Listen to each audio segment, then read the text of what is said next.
Mount Fuji is one of the most significant symbols of Japanese culture.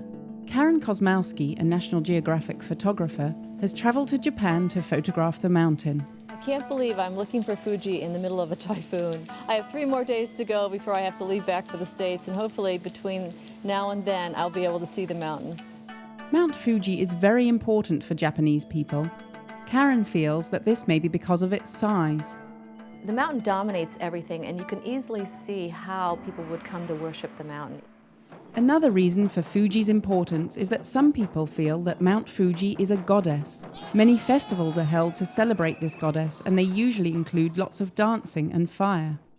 These festivals, called fire and water festivals, are to sort of appease the mountain, give celebration and gifts to the goddess, Mount Fuji, so that she will not destroy them.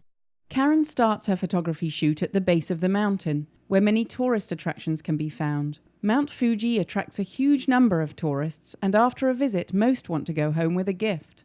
You can have cookies, cakes, candies, bento boxes, coffee cups, teacups, whatever you can think of that you could put Fuji on, you'll find it. For most Japanese people, climbing Mount Fuji still represents more than tourism. Climbing Mount Fuji is a mind exercise. It's really mind over matter more than anything. There's a word they use, it's called ganbatte, which is persevere. Persevere is a big word in Japanese culture and language. I think it's good that it's a misty day because it's actually been able to cut down on the heat. And stopping to take pictures is a good excuse to take a break. Climbing Mount Fuji has been spiritually significant for a long time. So the original purpose of climbing Mount Fuji was a religious pilgrimage.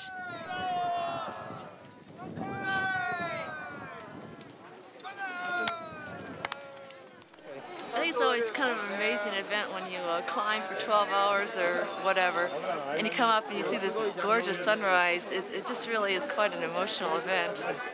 These days, Mount Fuji is a busy place that's full of climbers. In the past, it was different.